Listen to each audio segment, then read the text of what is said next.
Bonsoir. Tout le monde m'entend, hein? Un Arabe a un accident de voiture.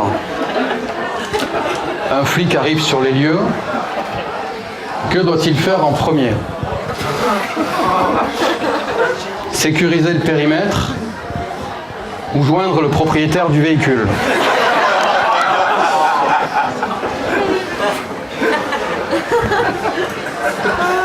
Vous avez 4 heures. Un Chinois mange de la morue midi et soir tous les jours pendant 1 an. À la fin de l'année, est-ce qu'il reste chinois ou est-ce qu'il devient maçon?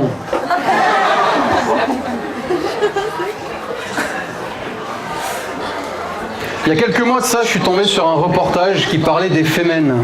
Vous savez ce que c'est, les fémènes? C'est ces femmes qui, pour lutter contre le machisme et le féminisme et autres conneries de ce genre, montrent leurs seins.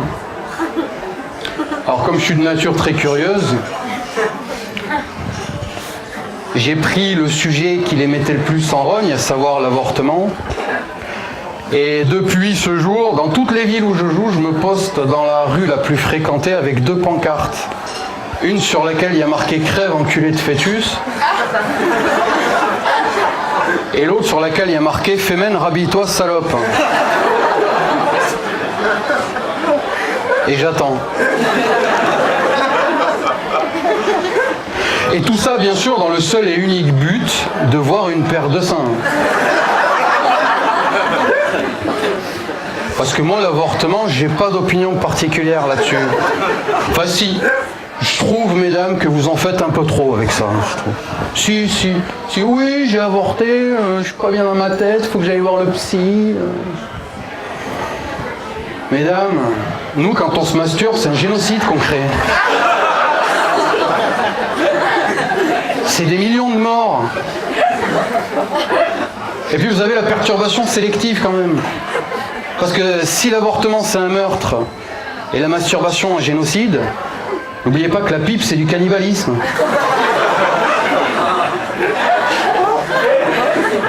Et si tu recraches, il y a complicité de meurtre avec préméditation.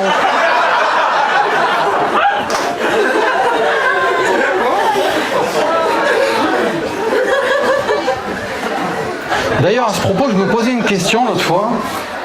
Si la masturbation est considérée comme un génocide, un juif qui se masturbe, c'est un antisémite refoulé ou un traître en puissance?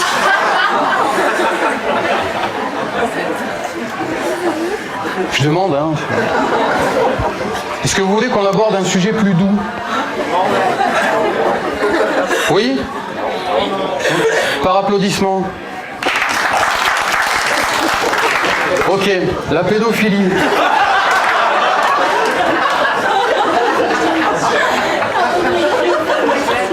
Je connais bien le sujet, j'ai été concerné quand j'étais petit, parce que j'ai fait mon catéchisme, j'ai été scolarisé, et j'ai fait du sport après l'école. Alors il y en a qui me disent, ouais mais toi aussi tu cherchais. Alors la pédophilie, j'ai envie de dire, on gueule après les pédophiles. Mais qui c'est qui respecte les limitations de vitesse devant les écoles?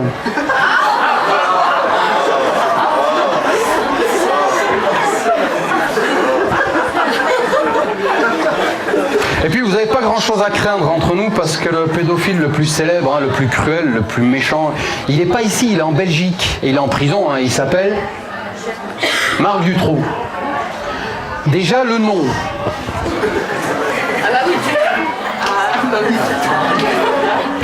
Je pense qu'il y a eu un quiproquo entre les deux, entre les autorités belges et Marc Dutroux. Parce que les autorités belges se sont dit, non, avec un nom pareil, il y a combien de chances sur 10 millions que ça arrive? Et lui, de son côté, il s'est dit, avec un nom pareil, je suis insoupçonnable pendant des années. Ah, il a pu profiter. Ça va toujours? Je trouve qu'on passe une super soirée, c'est sympa. Vous savez que pour lutter contre contre le mal du monde. Ouais, je voulais avoir un enfant, mais quand je vois aujourd'hui ce qu'on lui donne comme base, hein, la pédophilie, l'avortement, le congélateur...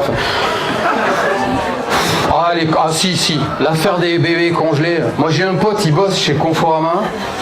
Il m'a dit, tu sais Farid, depuis l'affaire Courgeot, on n'a jamais vendu autant de congélateurs. Hein. J'ai entendu dire que Picard réfléchirait à un rayon enfant, tu vois. Oh ben ça pour le coup ça va faire plaisir aux pédophiles, tu vois, c'est une boucle en fait, ça tourne, c'est bien. Donc pour lutter contre le bruit du monde, le bruit des gens, je voulais être alcoolique. Mais quand j'ai su ce que c'était un alcoolique, j'ai vite oublié, tu vois, ça correspondait pas avec mes valeurs. Parce qu'un alcoolique c'est quoi? C'est rien de plus qu'un drogué qui n'a pas réussi dans le sport et qui s'est reconverti en supporter, tu vois. Voilà.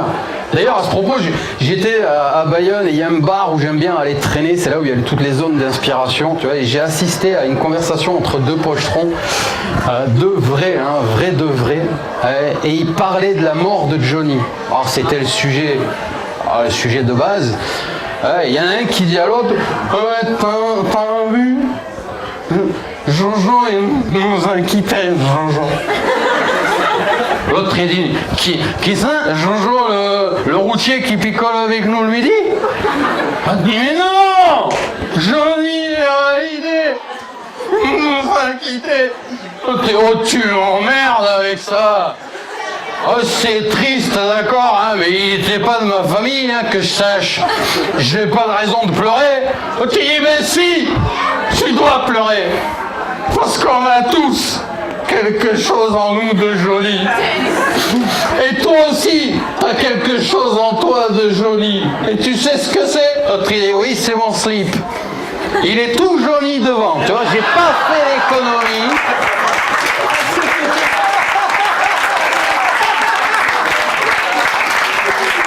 Je lui ai rendu un hommage, mon ami. T'as pas idée. Ah ouais. Et regarde-toi, tu gueules, tu pleures, là, Johnny. Mais qu'est-ce que ça va faire d'un plus de mal à ta vie que Johnny soit parti? Rien. Parce que tu ne seras pas plus con qu'avant, ça c'est sûr, hein, j'ai une certitude. Si ta consommation d'alcool va fortement augmenter, mais ça va faire plaisir à qui, à part le patron du bistrot? À personne. Ah. Et puis oui, tu devras peut-être, comme il n'y a plus les concerts, passer plus de temps avec ta femme. Et même que peut-être tu devras la baiser toi-même. Ouais, parce qu'avec les potes, on en a marre. Hein. Ah, déjà que c'est pas du premier choix. Ah là, c'est du cajot de fin de série, hein. On est obligé de s'y mettre à plusieurs, t'imagines? Alors qu'à un moment donné, il faut arrêter. Je vais te dire un truc, la mort de Johnny, hein, elle fait rien de plus ni moins que de te mettre face à la réalité de ta vie de merde. Et c'est ça qui te rend le plus triste. Voilà. Hein. Et puis tu crois que quoi, toi? Tu crois que la vie c'est un long fleuve tranquille? Non? Eh ben ferme ta gueule et rame. Merci.